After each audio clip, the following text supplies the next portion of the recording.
नमस्कार, ये आकाशवाणी है। अभी आप रैनों में से समाचार सुनेंगे।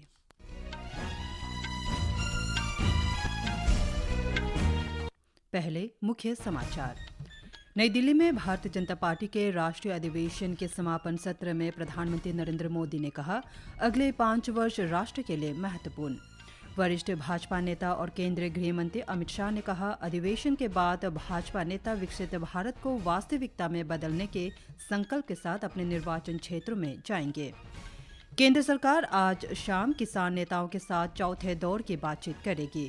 विशाखापट्टनम में 12वां नौसेना अभ्यास मिलन कल शुरू होगा। 50 से अधिक देश इसमें हिस्सा लेंगे। और भारतीय महिला टीम ने थाईलैंड को 3-2 से हराकर पहली बार बैडमिंटन एशिया टीम चैंपियनशिप का खिताब जीता। अब समाचार विस्तार से। प्रधानमंत्री नरेंद्र मोदी ने कहा है कि अगले 5 वर्ष राष्ट्र के लिए महत्वपूर्ण हैं, क्योंकि इस अवधि में देश को विकसित भारत की दिशा में लंबी छलांग लगानी है। नई दिल्ली में भारतीय जनता पार्टी के राष्ट्रीय अधिवेशन के समापन संबोधन में श्री मोदी ने कहा कि भाजपा कार्यकर्ता वर्ष में प्रत्येक दिन 2400 घंटे देश की सेवा में कुछ न कुछ करते रहते हैं, लेकिन उन्हें अगले 100 दिनों में नए जोश और नए विश्वास के साथ काम करना होगा। उन्होंने कहा कि आज 18 फरवरी है और जो युवा इस अवधि में 18 वर्ष के हो चुके हैं, वे देश की 18वीं लोकसभा चुनने जा रहे हैं। श्री मोदी ने कहा कि पार्टी के प्रत्येक कार्यकर्ता को अगले 100 दिनों में सभी का विश्वास जीतने के लिए प्रत्येक नए मतदाता, नए लाभार्थी और प्रत्येक समुदाय के पास जाना होगा। प्रधानमंत्री ने कहा कि एनडीए को 400 सीटों तक ले जाने के लिए भाजपा को 370 सीटों का आंकड़ा पार करना होगा। श्री मोदी ने कहा कि पूरे राष्ट्र का मानना है कि भाजपा सरकार ने देश को भ्रष्टाचार और आतंकी हमलों से मुक्त बनाया है तथा गरीब और मध्यम वर्ग के लोगों के जीवन में सुधार किया है। उन्होंने कहा कि पिछले 10 वर्ष साहसिक निर्णयों और भविष्य की नीतियों के लिए समर्पित रहे हैं। उन्होंने कहा कि सरकार ने राम मंदिर निर्माण, करतारपुर गलियारे के खुलने, धारा 370 हटाने और नई शिक्षा नीति लागू करने सहित दशकों से छूटे अधूरे कार्यों को पूरा करने का साहस दिखाया है। प्रधानमंत्री ने कहा कि ये परिवर्तन भारत की जनता के लिए लंबे समय से प्रतीक्षित थे। उन्होंने कहा कि राष्ट्र अपने इतिहास और संस्कृति को स्वीकार करके अपने भविष्य का निर्माण करता है। श्री मोदी ने अपने संबोधन में जैन मुनि विद्यासागर महाराज को श्रद्धांजलि दी। जैन मुनि का कल रात निधन हो गया था। प्रधानमंत्री ने उनके निधन को व्यक्तिगत क्षति बताया है। भारतीय जनता पार्टी का 2 दिन का राष्ट्रीय अधिवेशन में पार्टी के वरिष्ठ नेता और गृह मंत्री अमित शाह ने कहा कि इस अधिवेशन के बाद पार्टी नेता और कार्यकर्ता हर निर्वाचन क्षेत्र में प्रधानमंत्री मोदी के विकसित भारत के संकल्प के संदेश को लेकर जाएंगे। श्री शाह ने कहा कि लोकसभा चुनाव महाभारत की तरह 2 खेमों में होगा, जिसमें एक समूह का नेतृत्व श्री मोदी करेंगे और दूसरे परिवारवादी गुट का नेतृत्व कांग्रेस करेगी। केंद्र सरकार और किसान नेताओं के बीच चौथे दौर की बातचीत आज शाम चंडीगढ़ में होगी। बृहस्पतिवार को तीसरे दौर की वार्ता 5 घंटे तक चली थी। केंद्रीय कृषि मंत्री अर्जुन मुंडा ने कहा था कि किसानों के मुद्दों का शांतिपूर्ण समाधान निकाला जाएगा। तीसरे दौर की वार्ता में केंद्रीय मंत्री अर्जुन मुंडा, पीयूष गोयल और नित्यानंद राय ने केंद्र सरकार का प्रतिनिधित्व किया। बैठक में भाग लेने वाले किसान नेताओं में पंजाब के जगजीत सिंह धल्लेवाल, सरवन सिंह पंडेर और जर्नैल सिंह शामिल थे। पंजाब के मुख्यमंत्री भगवंत मान भी तीसरे दौर की बैठक में शामिल हुए। पूर्व राष्ट्रपति रामनाथ कोविंद की अध्यक्षता में एक देश एक चुनाव समिति ने कल नई दिल्ली में राजनीतिक दलों और अन्य संबंधित पक्षों से चर्चा की। बैठक में जनता दल यूनाइटेड की ओर से संसद सदस्य राजीव रंजन सिंह और पार्टी महासचिव संजय कुमार झा ने देश भर में एक साथ चुनाव कराए जाने के पक्ष में ज्ञापन सौंपा। अखिल भारतीय अधिवक्ता परिषद के शिष्टमंडल ने भी समिति के समक्ष पूरे देश में एक साथ चुनाव कराए जाने के प्रति सहमति व्यक्त की। मुख्य निर्वाचन आयुक्त राजीव कुमार ने कहा है कि निर्वाचन आयोग सर्वोच्च न्यायालय के आदेश अनुसार चुनावी बॉन्ड का चंदा लेने और देने वाले के सभी विवरण तय समय सीमा के भीतर प्रकाशित करेगा। सर्वोच्च न्यायालय ने इसके लिए 13 मार्च की समय सीमा निर्धारित की है।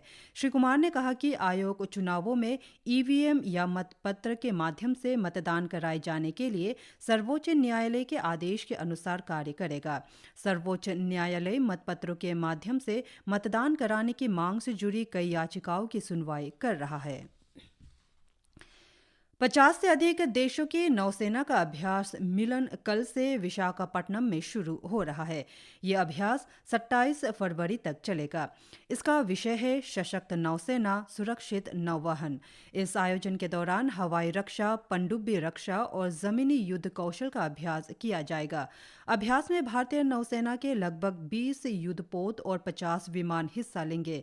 मिलन अभ्यास का उद्देश्य समुद्री व्यापार को सुरक्षित बनाना है। कांग्रेस नेता राहुल गांधी अपने संसदीय क्षेत्र वायनाड में हो रहे जबरदस्त प्रदर्शन के बीच आज सुबह वहां पहुंचे। प्रदर्शनकारी हाल के दिनों में जंगली हाथियों के हमलों का सामना कर रहे हैं और सुरक्षा की मांग कर रहे हैं। प्रदर्शनकारियों ने दावा किया है कि जंगली हाथियों के हमलों में 3 लोगों की मौत हो गई थी। अपने संसदीय क्षेत्र में जंगली जानवरों के हमले के मुद्दे पर समीक्षा बैठक में भाग लेने के लिए श्री गांधी ने वाराणसी में अपने भारत जोड़ो न्याय यात्रा बीच में ही रोक दी। उनके साथ अखिल भारतीय कांग्रेस कमेटी के महासचिव के.सी. वेणुगोपाल और स्थानीय कांग्रेस नेता भी वायनाड पहुंचे हैं। पदामला में श्री राहुल गांधी हाथी के हमले में मारे गए अजीज के परिजनों से भी मिले। 10 फरवरी को अजीज पर जंगली हाथी ने उसके घर के बाहर हमला कर दिया था। ग्रीस के प्रधानमंत्री किरियाकोस मिसोताकिस 21 फरवरी को 2 दिन की यात्रा पर भारत आ रहे हैं। उनके साथ वरिष्ठ अधिकारियों के अलावा व्यापारिक शिष्टमंडल भी होगा। श्री मिसोताकिस नई दिल्ली में 9वें रायसीना डायलॉग में मुख्य अतिथि होंगे। प्रधानमंत्री नरेंद्र मोदी श्री मिसोताकिस के साथ वार्ता करेंगे। वर्ष 2008 के बाद ये पहला अवसर है जब ग्रीस के शासनाध्यक्ष की भारत यात्रा हो रही है। तालिबान द्वारा नियुक्त अफगानिस्तान के उप विदेश मंत्री शेर मोहम्मद अब्बास स्तानिकज़ई ने पाकिस्तान पर अफगान शरणार्थियों को जबरदस्ती खदेड़कर अफगानिस्तान वापस भेजने का आरोप लगाया है। स्तानिकज़ई लोगर में एक जनसभा को संबोधित कर रहे थे। स्तानिकज़ई ने चेतावनी देते हुए कहा कि इस तरह के अत्याचार से 1971 में पाकिस्तान से बांग्लादेश के अलग होने के जैसे परिणाम हो सकते हैं। स्तानिकज़ई ने आज़ादी के लिए पाकिस्तान में पश्तून जनजातियों के बीच एकता पर भी जोर दिया।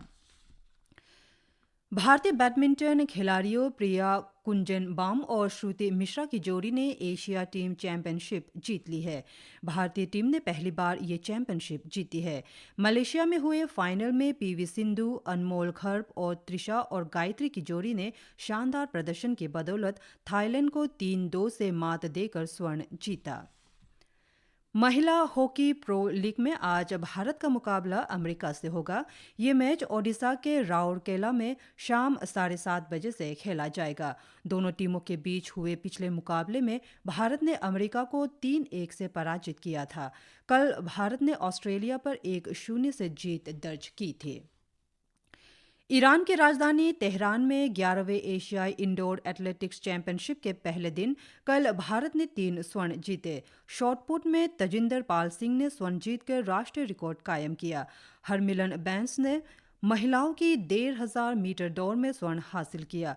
ज्योति याराजी ने महिलाओं की 60 मीटर बाधा दौड़ में स्वर्ण जीतकर अपना व्यक्तिगत और राष्ट्रीय रिकॉर्ड तोड़ा। संस्कृत विद्वान जगतगुरु राम भद्राचार्य और जाने माने शायर गुलजार को 58वां ज्ञानपीठ पुरस्कार प्रदान किया जाएगा। जगतगुरु राम भद्राचार्य चित्रकूट में तुलसी पीठ के प्रमुख हैं। वे प्रख्यात आध्यात्मिक हस्ती हैं जो 240 से अधिक पुस्तकों और पाठों के लेखक हैं। गुलजार को हिंदी सिनेमा में उनके काम के लिए जाना जाता है। उनकी गिनती मौजूदा समय के बेहतरीन शायरों में की जाती है।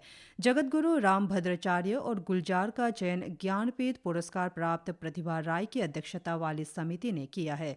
भारतीय साहित्य में उत्कृष्ट योगदान के लिए यह पुरस्कार 1944 से प्रतिवर्ष प्रदान किया जा रहा है। मत्स्य पालन विभाग कल नई दिल्ली में open network for digital commerce (ONDC) के साथ एक समझौते ज्ञापन पर हस्ताक्षर करेगा। इस अवसर पर केंद्रीय मत्स्य पालन मंत्री परषोत्तम रुपाला भी उपस्थित रहेंगे। इस समझौते ज्ञापन का उद्देश्य मछुआरों के लिए उपभोक्ता और बाजारों तक सीधी पहुंच बनाना और भारतीय मत्स्य पालन के क्षेत्र में डिजिटल कॉमर्स की संभावनाएं तलाशना है। इसी के साथ ये समाचार बुलेटिन समाप्त हुए। नमस्कार।